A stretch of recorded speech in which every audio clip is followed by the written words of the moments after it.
You have lesson 7 in there because that's what I'm expecting. I do. Okay. I do. Okay.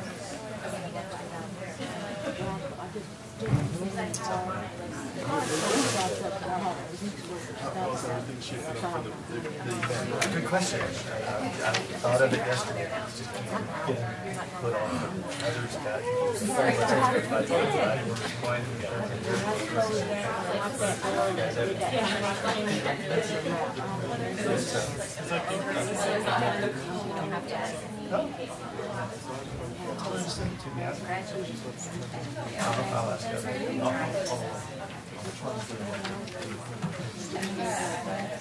let me check with her first. That way you don't have to get in the mix.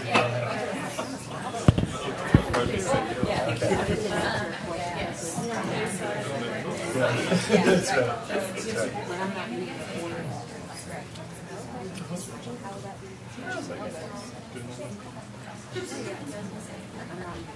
Same as it was. That makes a difference, right? Circumstances are who they are.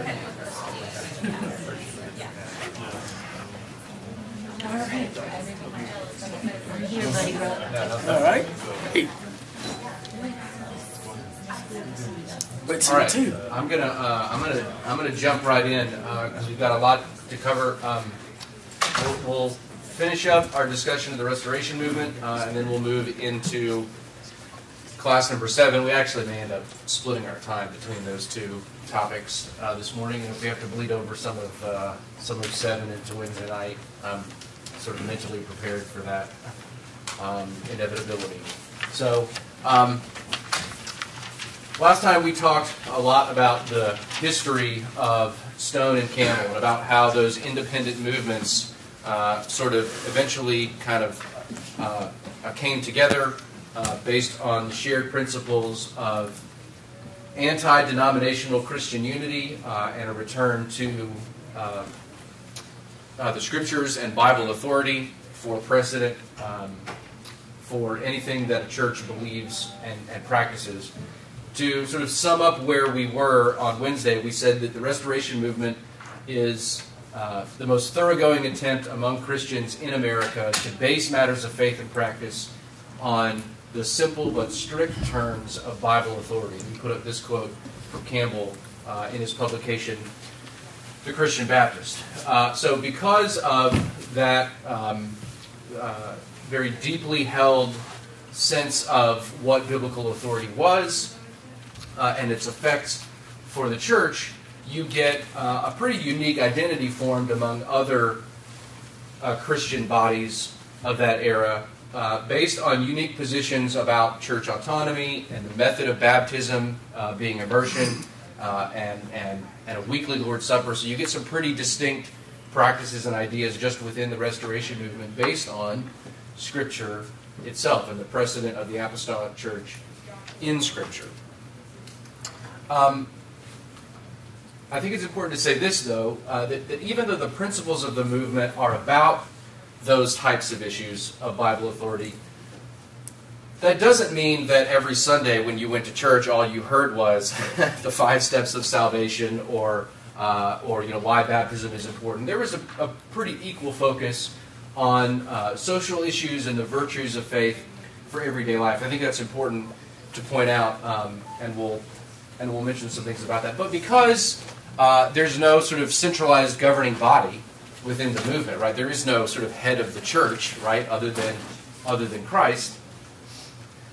Any sort of unity among churches happens in an informal sense. And one of the ways that actually happens is through publications and periodicals. And so you get these different magazines or periodicals that members of the Restoration movement, leaders of the Restoration movement, put together, like the Christian Messenger, the Gospel Advocate. We saw that Campbell's first publication was the Christian Baptist. Brian asked after class on Wednesday, did he ever think anything negative about the connotations of the name the Christian Baptist? He does, and in 1830 he sort of stops publishing the Christian Baptist, almost for those reasons, and he publishes a new work. And I told Brian the name on this would be better, the Millennial Harbinger, which is a great name for a heavy metal band, and a pretty landmark thing. So that sort of gets me into a little bit of an aside, but one that's important. We'll mention this again once we get into the lesson 7 part of this morning. But how do you come up with that name, right? The Millennial Harbinger. There is a strong sense in this era, not just among Restoration churches, but certainly, most Restoration leaders to a man held some sort of millennial view of the Second Coming, and it would sort of bounce back and forth between post-millennial and premillennial views. But this was important because the Restoration preachers felt that, and again, this is not unique to them, but I think it's important to point out that they saw the restoration of the church as either sort of the progressive cause of healing among the church and even bringing salvation into the world, or at the very least sort of a prophetic warning that Christ is coming and you need to be ready for it. And so there's a strong sense of that in the writings of many of the Restoration leaders. A couple of quotations here. This is from Campbell's Prospectus for the Millennial Harbinger. He says, "This work shall be devoted to the destruction of sectarianism, infidelity, and anti-Christian doctrine and practice. It shall have for its object the development and introduction of that political and religious order of society called the millennium, which will be the consummation of that ultimate amelioration of society proposed in the Christian Scriptures." It's a big, long quote full of heavy words, but one that suggests that for him, restoring the church is a signal that Christ is going to come. Walter Scott, we talked about him the last time too. He says, "The Christian of the 19th century has been permitted to witness the accomplishment of wonderful events. Providence has stationed him on a sublime eminence from which he can behold the fulfillment of illustrious prophecies and look backwards upon nearly the whole train of events leading to the millennium." The restoration of the church wasn't just about people needing to get to a right view of what the church was. It was about the church's proper place in God's broader plan of salvation. Right? That's what the church was. And they believed that by restoring the unity and authenticity of the church back to its apostolic roots, that they were actually doing their part to speed on Christ's return. That's a pretty important thing not just for this movement, but one that certainly plays a part in it as well. And I think it's important to sort of understand a little bit about that dynamic. All right, so we do want to talk about some of the negatives and positives of the movement. And I think you can see, we mentioned this on Wednesday, that there is this tension a little bit between these ideas of the importance of church unity on one hand, and yet the achievement of that unity by only appealing to those things that in Scripture are seen as sort of the essential elements of what defines a Christian and a church. And so the potential conflict in that is that, where people are trying to say, all right, well, we should speak where the Bible speaks and be silent where the Bible is silent, that there are some practices and ideas that come up where people disagree about what actually the Bible is silent about. And so you get a number of issues based on sort of loose or strict interpretation, as you might see it,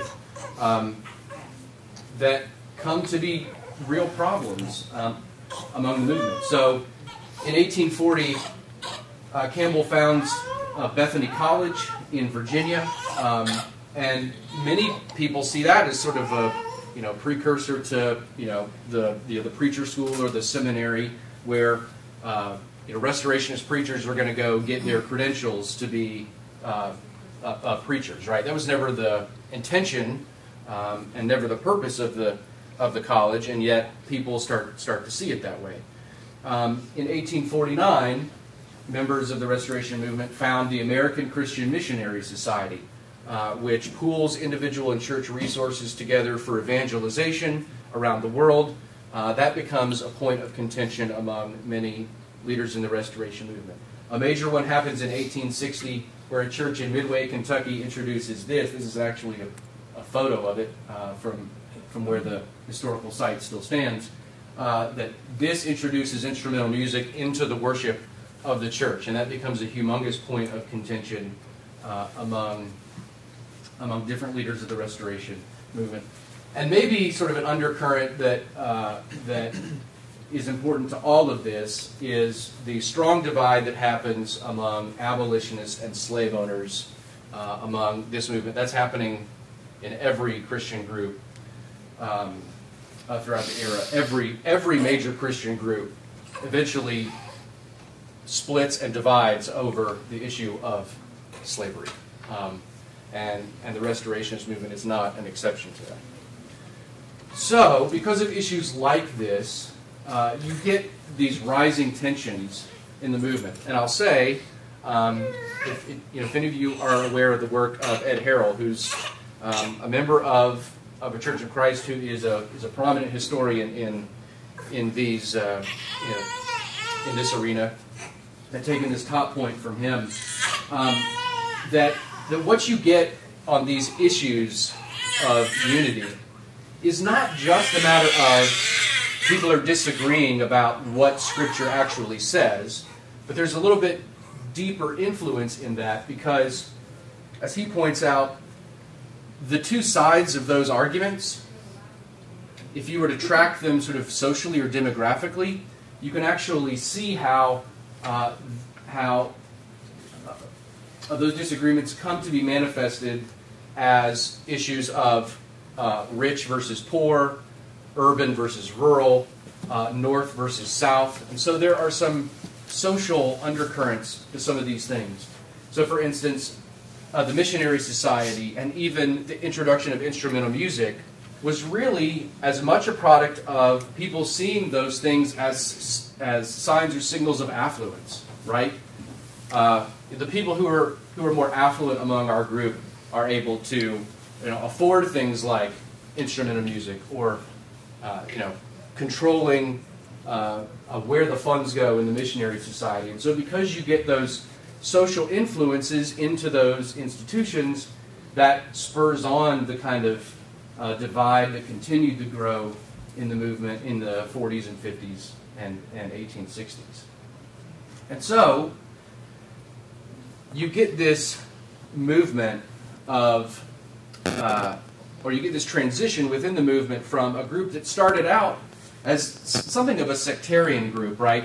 People within other denominations who hold certain ideas, and they eventually break out of those denominational ties as sort of a sectarian group, and yet as they become more established, as the group grows in numbers and somewhat in its place in society, it starts to actually take on a little bit of a denominational character itself, which is always, I think, a lesson for any church, right? In that any church is always sort of caught between the two extremes of sectarianism and denominationalism, and it's important for the leaders of any church to sort of find the balance. And I think one of the things that Harold says in his assessment of the movement is that eventually, it starts off as a sectarian movement, and in many ways it continues to transition towards denominationalism.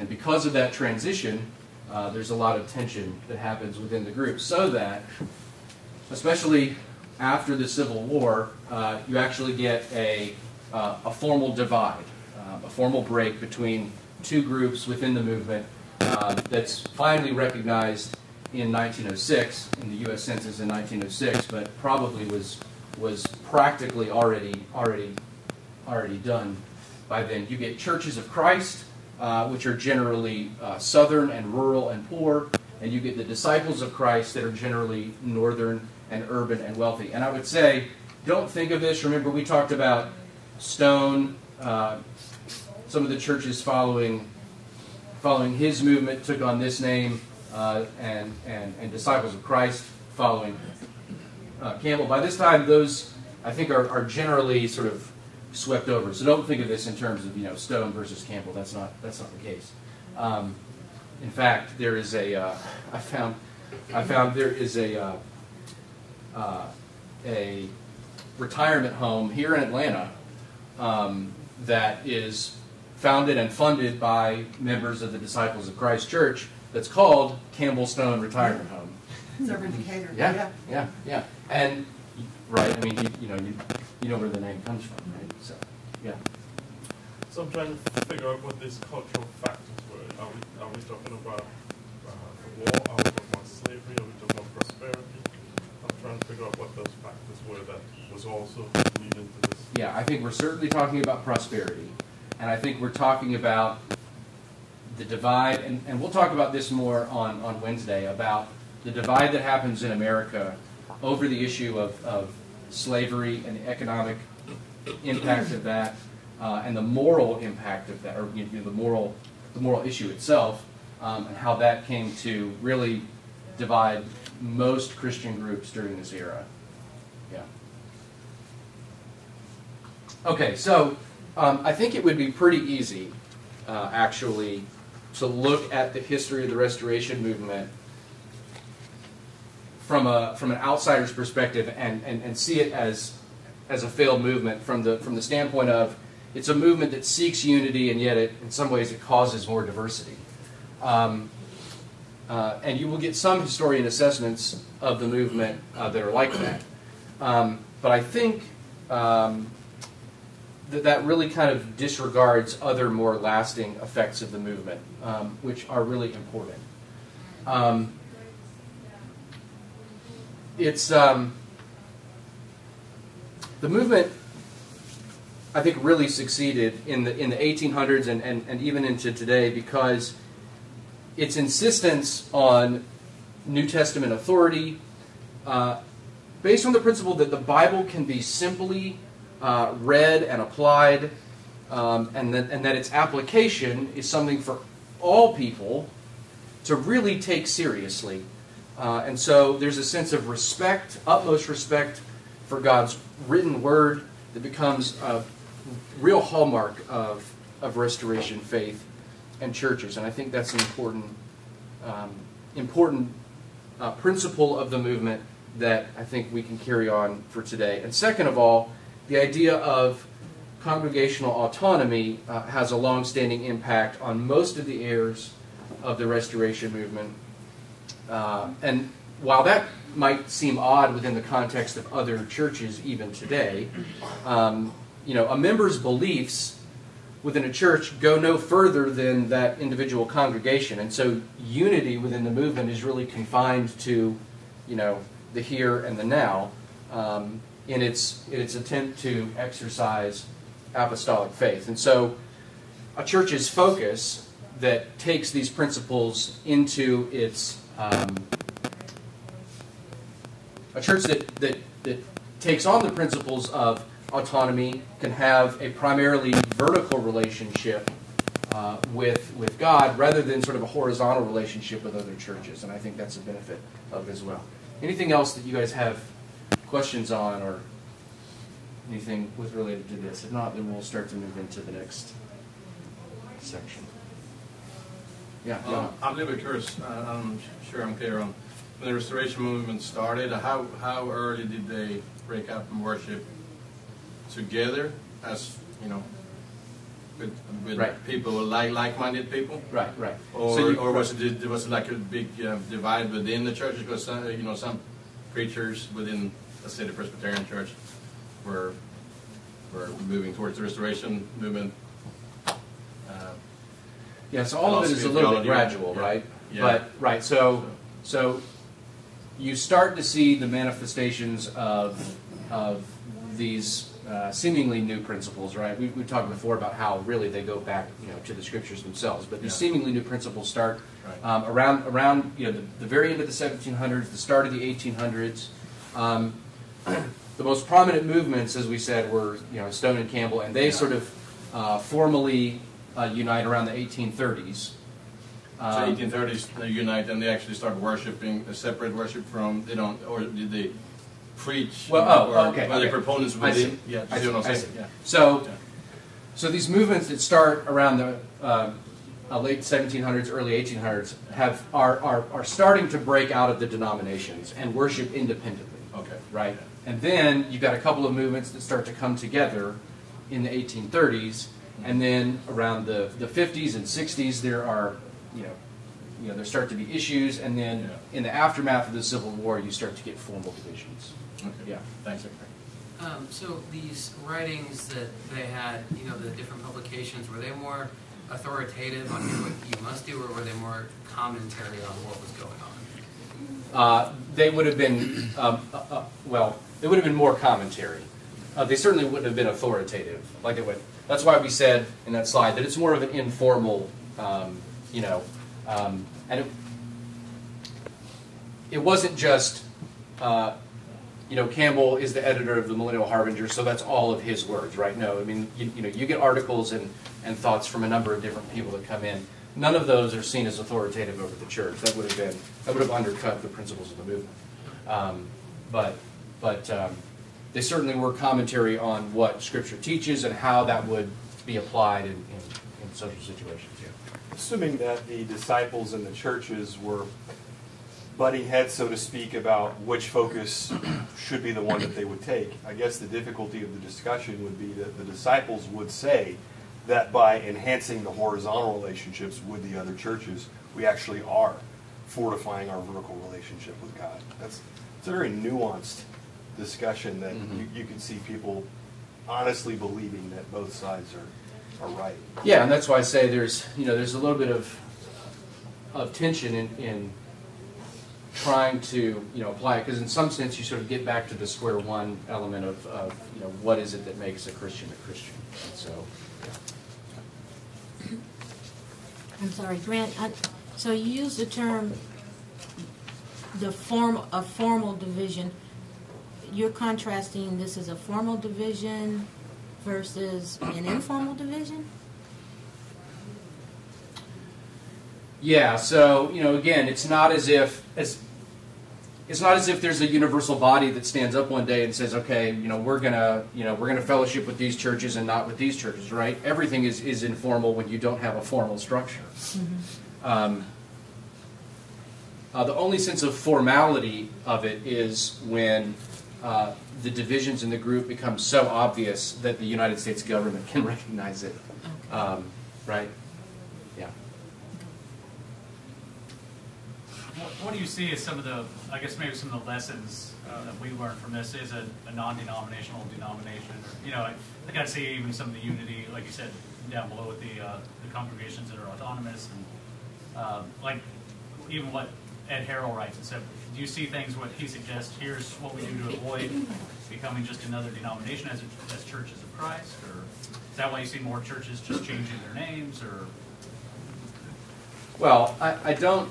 I think for me the big lesson is that any individual church has the responsibility to find its devotion to apostolic Christianity, and I think I would probably go back to the whole finding yourself between the extremes of sectarianism and denominationalism.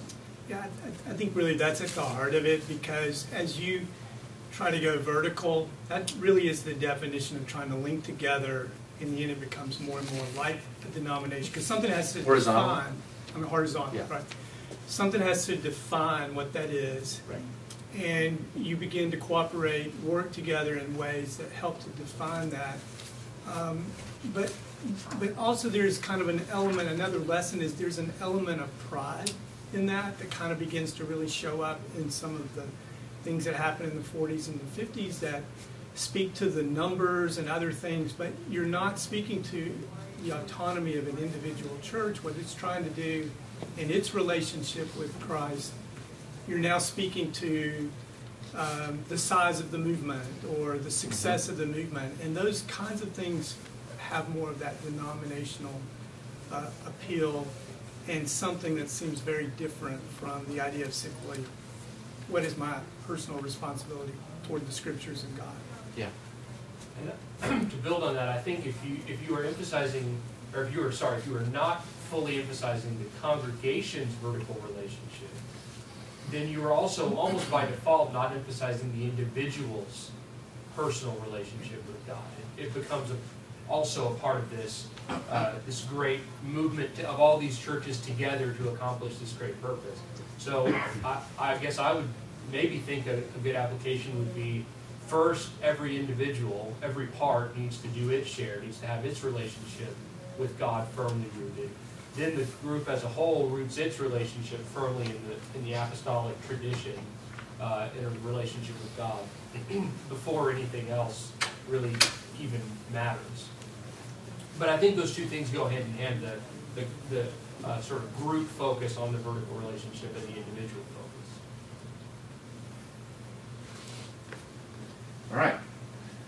All right. So moving on from this, I want to get into, and I'll save the review questions for you guys to look at when we post this on the site. So we want to look a little bit out at what we might call outsider forms of Christianity during the era, and we'll talk a little bit first about what is on the inside, and we'll get a sense of that, and then talk about the different types of sectarian communities and groups that showed up during the same era between the early 1800s and the start of the Civil War, and we'll talk primarily a little bit about the influence of Catholic immigration into the United States and Protestant resistance to that as well. So we want to talk a little bit about kind of the big major three denominations that, at least quantitatively, have the most members during this group and continue to increase. The Presbyterians embrace sort of the national zeal and the culture of revival. Charles Finney is a name that that's important for this, even though he sort of formally breaks away from the Presbyterians early on in his career because of his anti-Calvinist teachings. He becomes a real leader in revivalism. So the early revivals start early in the 1800s, but Finney is sort of a real innovator in the technique of how you do an effective revival. And among many of his innovations in revival technique, he introduces something called the anxious bench, in which he would invite people during the sermon to come down and sit sort of in the front row in order to receive prayer or additional admonition or encouragement from other leaders of the group, and really it becomes the forerunner of what we do for an invitation, right, where we invite people to come down to the front to right, yeah, and you're laughing at it because it's it's a little bit funny, but that does become in many ways kind of the forerunner for that. So now when we say say come as we stand and sing, now you know where that came from. So Finney is a really powerful, charismatic preacher. Again, one of the things that we've seen throughout these classes is the tradition of the charismatic preacher being a really effective motivator for bringing people to Christianity. He had a lot of criticism because he was very staunch in his belief that I think he says somewhere else that for centuries we've left potential millions of people outside of Christ because we never told them, oh, there's something you can do about it. And so he says it's necessary to awaken men to a sense of guilt and danger, and thus produce an excitement of counter-feeling and desire which will break the power of carnal and worldly desire and leave the will free to obey God. You see a little bit of that, even though theologically they would have been on different ends of the spectrum. You see a little bit of the tradition of sort of Jonathan Edwards, Sinners in the Hands of an Angry God there, the sense that there's this impending danger for people that don't now accept Christ, right? So Finney's revival campaigns were really important in major northern cities like Boston, New York, and Philadelphia. And a significant part of these revivals was not just bringing people to Christ, but also aligning with some issues of social reform, like coeducation, bringing women into the university, and especially abolition of slavery becomes a major issue for Finney and some of his followers. Sorry, that third bullet back there in his appeal to the will. I mean, how much clashing internally among the Presbyterians were there? Yeah. So, like I said earlier, he sort of he gets out of it before they can kick him out, right? So, but the criticism that he drew was still from a lot of Presbyterian leaders, and his response was, well, yeah, but it works, right? We're still drawing thousands and thousands and thousands of people, and most of them did become Presbyterians, because Finney, while he broke theologically, would have agreed with some of the more formal practices of the church. So probably the biggest growing denomination during this era is the Methodists. We mentioned in a class earlier, founded by John Wesley as a sort of group within the Church of England, and really emphasized this. This is the major emphasis of the Methodist Church. Not just the free will to accept salvation, that's a major part of it, but also the idea that holiness and sanctification is, as he would put it, a second act of grace that perfects a Christian. So there is an act of grace by God on the sinner to save them, and then there's a secondary act of grace to actually make them a holy, sanctified, perfect Christian. So we sing that song, Rock of Ages cut from by Charles Wesley, or John Wesley's brother. Right. Let me hide myself in me that the water and the blood from the riven side which flowed be of sin the double cure. Right. Save from wrath and make me pure. Yep. We still sing that. Yeah, yeah. Maybe we should. Nobody pays attention to the words. So, in fact, we'll see another song in the next class on Wednesday that has some other connotations that we don't often think of too. So, it's actually a pretty fascinating study to see just how fast Methodism just explodes in America. In around the time of the Revolution, Methodism is barely even a thing in the United States, and by the 1830s, it's the biggest denomination in America, primarily due to figures like Francis Asbury and the circuit riders.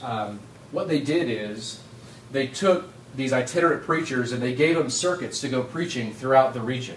And they would basically do like a big circle. And they would go from town to town and from church to church, and they would preach there. So you didn't have your local preacher. You had people that would go from place to place and preach, and would, through their preaching, form churches and form other types of religious groups, Bible study groups, prayer groups, and things like that. Sunday schools become a big thing. And they emphasize personal righteousness and piety, prayer and Bible study, so that between 1771 and 1816, Methodists increased from about 300 to over 200,000 people. And again, by 1835, it was the largest Protestant denomination in America. With less of a singular figure, the Baptists still continue to grow during this time. They barely trail the Methodists in terms of numbers. They have their local preachers are sort of attacking the western frontier with the same type of fervor and vigor in their evangelical preaching. So Finney and Asbury and a lot of the Baptist preachers are the most visible example of an era of charismatic figures who matched the Christian faith to their time, theologically and stylistically, and that becomes important as well. They framed the gospel message in ways that fit the ethos of the New Republic. So see the way that their ideas match up with sort of the virtues of America, right? So this Arminianism appealed to the new freedom of the masses, right? The idea that we've got free will corresponds with this newfound sense of freedom post-revolution. And the abilities of these preachers is not a representation of any kind of broader church authority. It's just their own abilities to be effective. And so you get this sort of appreciation for the person that can go out and do it on their own. The most successful denominations in terms of quantitative church growth are those that appeal to the values and culture of American life, and so they become part and parcel to that culture. So that even though you've got denominational differences between these groups, there's this common evangelical character that starts to infiltrate the most prominent Christian denominations and many aspects of American society during this time. So just some examples of that. In terms of mass communication, between 1790 and 1830, nearly 600 religious magazines were founded, and the largest of those had circulations of 25,000 people or more. That's outrageous, given the era. In education, Sunday schools become a formal part of childhood education. New colleges and universities are sponsored and staffed by churches that allow more opportunities for higher education. Again, all of that is the result of the work of denominational Christians. And in politics, the fervor of the revivals really came to impact political campaigns and strategies. And in many ways, voting patterns, almost like today, right? Voting patterns were largely predictable based on denominational affiliation. And really, I think this is a good point, that the modern-day inheritors of the revivals back then are political conventions, right? Nothing's more like a revival than the Republicans and Democrats meeting in a big arena, cheering on their candidates, right? And you can see the impact of that. A couple of things, or a couple of quotations that I want to read for you, which sort of sum up the way that these Protestant churches, these major Protestant churches, came to sort of drive culture during the era. Evangelical Protestants not only provided ordinary Americans with reading material, they also shaped their patterns of thought to the extent that it's possible to discover the popular opinions of Americans who only wrote letters, an occasional diary, or other records. It seems as if a deeply religious spirit imbued much of the American population in the period. You can do that just from reading things that people wrote during the era. And then in this quote, there is a contrast between this evangelical Christian culture contrasted with the dominant culture in Canada, which is more Catholic. Antebellum America was evangelical not because every figure of life in every region in the United States was thoroughly dominated by evangelical Protestants, but because so much of the visible public activity, so great a proportion of the learned culture, and so many dynamic organizations were the products of evangelical conviction. Protestant evangelicalism was not as all-encompassing as the antebellum, Protestant evangelicalism was not as all-encompassing in the antebellum United States as French Catholicism was in Quebec at the same time, and yet in the period before the Civil War, the influence of religion on public life exercised by evangelicals in the United States was so profound and extensive as to be unmatched in the North American context. So that sort of gives you a sense of just how pervasive Christianity is in the culture during this era. But within that, where evangelical zeal sort of comes into the mainstream of public life, the existing religious liberty allows for other groups to carve out their own existence in the territories of America, especially, again, moving westward. You read in the readings for today about William Miller and his followers that became known as the Millerites. So, as you can tell, Miller has this very scientific interpretation of the prophetic text of Scripture, right? So he takes Daniel and John, and he tries to do the math on all of those, and he calculates that Christ is going to return in around 1843. And so we talked a little bit before about the spirit of millennialism that is pervasive in this era. Miller is sort of the most extreme proponent of that, right? In the fact that he's actually going to put a concrete date on it and say this is actually when it's going to happen. Obviously, that was a failure, and yet in the aftermath of that failure, and then a second failure after that, in being able to predict the time of Christ's return, there are still some followers of his that come to sort of believe in the concept of this second advent of Christ, the second coming of Christ, and many even hold to this sort of odd belief that Christ has come in sort of a spiritual sense, even though he didn't really come in a physical sense. The major manifestation of that comes to form the Seventh-day Adventist Church. Seventh day because of their worship on Saturdays rather than Sundays, but the Adventist Church is sort of a continuation of some of the ideas of William Miller. This is an infographic that actually appeared in the New York Herald in March of 1843, supposedly just before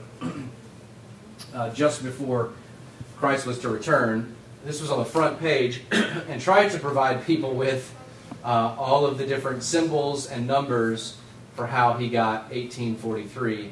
Again, it's on the front page of the New York newspaper. So this is a really prominent idea, even if it was again, a massive failure. Probably the biggest sectarian community during this era, as you might guess, is the Mormons. Joseph Smith, from a very young age, claimed to have different visions of heavenly beings, and in 1830 he publishes the Book of Mormon as the revelation of the angel Moroni. Smith promoted the Book of Mormon as a translation of the angelic vision that was dependent upon the scriptures of the Old Testament and the New Testament, but admittedly transcended those traditions. So this is him actually proclaiming that there is a second version of the gospel, and Mormons believed that this new revelation was, and this is a little bit about this is somewhat ironic, that through this secondary revelation, Christians were going to be able to actually return to the primitive version of the New Testament church. So there is a primitivist, restorationist idea within Mormonism that obviously sort of undercuts itself, in our view, by appealing to something beyond the Bible. But that was That was part of the idea for them. And so, because of the widespread controversy of the Book of Mormon, Smith and his followers are a sort of a chastised people. They migrate to Ohio in 1831 and then on to Utah in the 1840s, though Smith himself is killed by an angry mob during the trip.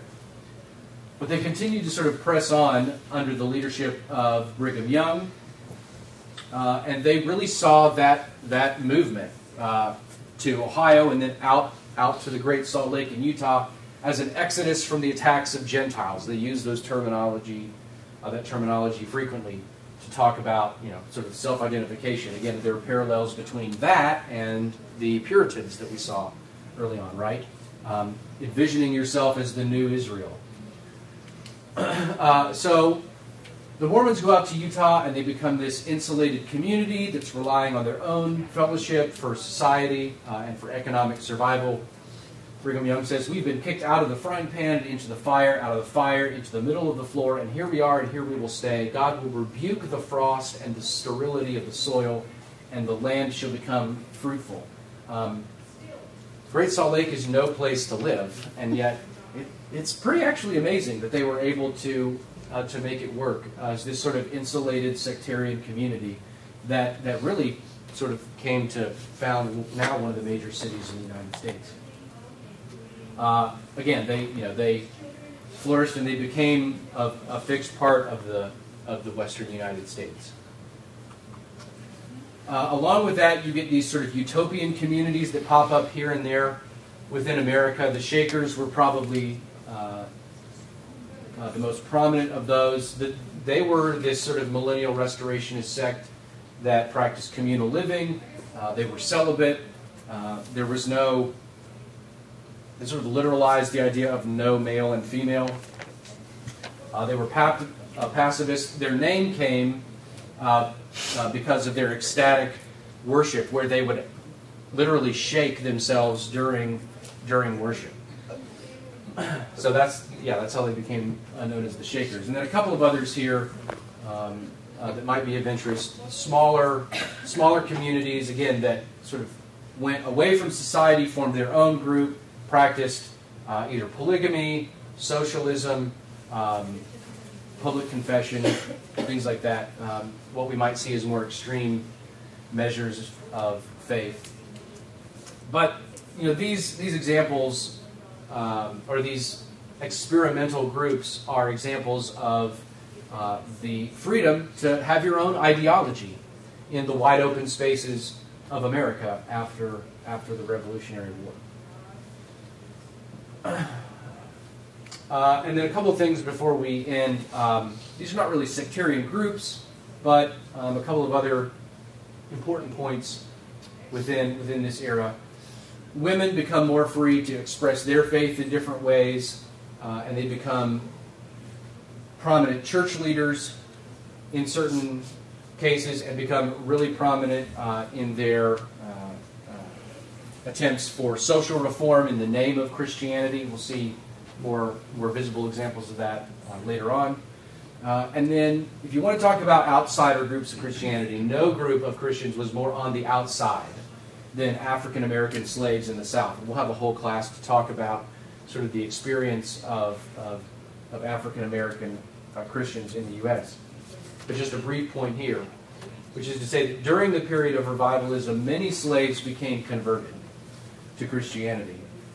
And while most of those became subordinate members of white churches, more, I use this term with some trepidation, more progressive slave owners allowed slaves to form their own plantation congregations.